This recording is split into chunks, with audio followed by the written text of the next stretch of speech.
Bismillahirrahmanirrahim. Assalamualaikum warahmatullahi wabarakatuh.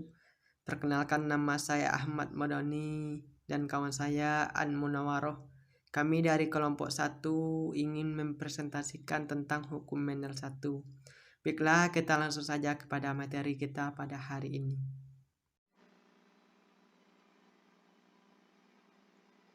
Baik, langsung saja kita masuk kepada pengertian genetika. Genetika adalah cabang ilmu yang mempelajari pewarisan sifat dari induk kepada keturunannya. Gregor Mendel mencoba menghilangkan kacang Rhesus atau Pisum sativum.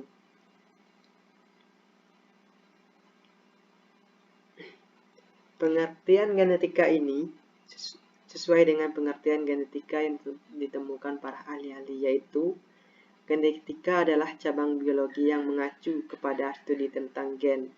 Itu diungkap oleh Proulx pada tahun 1989. Genetika adalah ilmu tentang pewarisan sifat yang mencakup struktur dan fungsi gen, serta cara pewarisan gen-gen dari satu generasi ke generasi berikutnya. Dikemukakan oleh Russell pada tahun 1992. Selanjutnya itu genetika mempelajari tentang gen. Gen adalah konsep dasar yang akan digunakan dalam komunikasi ilmu pengetahuan secara umum pada saat ini dan masa yang akan datang. Itu dikemukakan oleh Finfille 2000 pada 2002.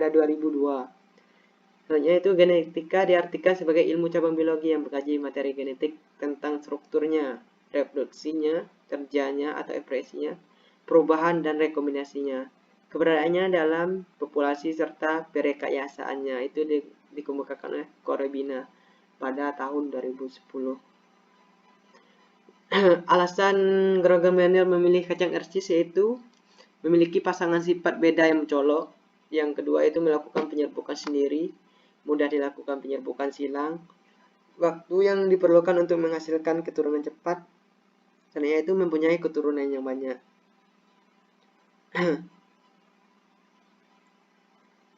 Selanjutnya, pada tahun 1842, Gregor Mendel mulai melakukan penelitian dan penelitian itu menghasilkan hukum Mendel 1 dan hukum Mendel 2. Mendel melakukan persilangan monohibrid atau persilangan satu sifat beda dengan tujuan mengetahui pola pewarisan sifat dari tetua kepada generasi berikutnya. Berarti dari induknya kepada anaknya, terus anaknya lagi mempunyai keturunan dan mewariskan sifatnya lagi, dan selanjutnya begitu. Persilangan ini untuk membuktikan hukum Mendel 1 dan menyatakan bahwa pasangan alel pada proses pembentukan sel gamet dapat memisah secara bebas. Selanjutnya itu Mendel juga melakukan penelitian persilangan dihibrid, juga merupakan bukti berlakunya hukum Mendel 2 berupa pengelompokan gen secara bebas saat pembentukan gamet.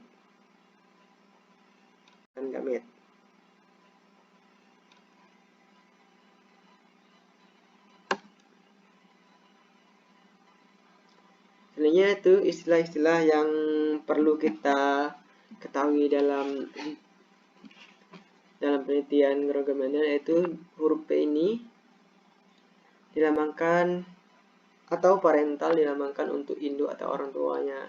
Yang F ini filial atau keturunan. Maka kalau F1 itu keturunan pertama, F2 itu keturunan kedua, F3 itu keturunan ketiga, dan selanjutnya.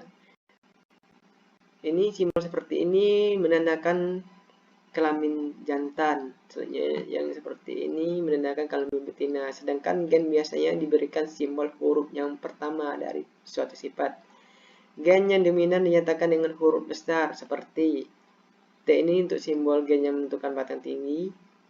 T kecil ini untuk simbol gen yang menentukan batang kerdil. Jadi untuk simbol huruf kapital itu digunakan untuk gen yang dominan, ya. Baik, itulah dari saya, penjelasan dari saya sesuai makalah yang kami buat, dinyanyikan oleh saudari kita An Munawaroh. Baiklah, saya An Munawaroh dengan NIM 2071892 akan melanjutkan penjelasan dari kawan saya Ahmad Madani, yaitu tentang hukum Mendel 1.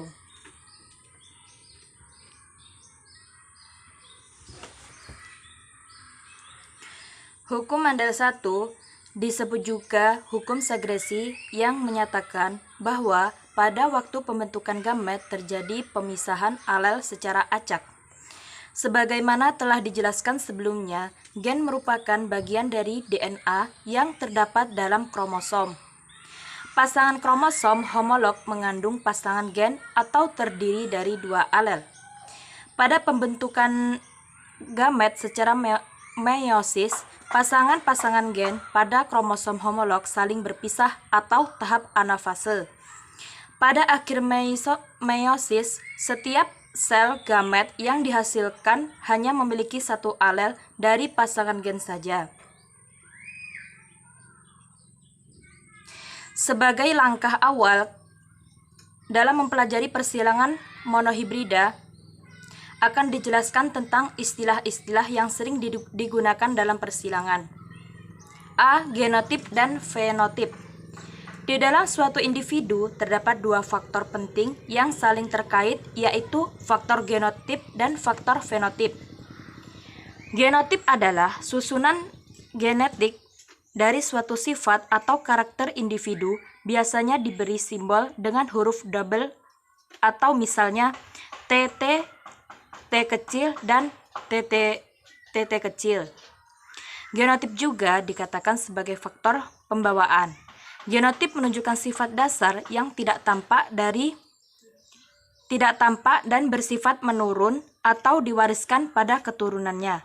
Sementara itu, fenotip adalah hasil ekspresi atau perpaduan dari genotip dengan lingkungannya, berupa sifat yang tampak dari luar sehingga dapat diamati. B. Persilangan monohibrida. Monohibrida adalah perkawinan dua individu dengan satu sifat beda yang menyolok. Persilangan monohibrida dapat terjadi pada tumbuhan, hewan, maupun manusia. Mendel melakukan eksperimen atau percobaan dengan menyilangkan tanaman kacang kapri berbunga kuning dan tanaman kacang kapri berbunga putih.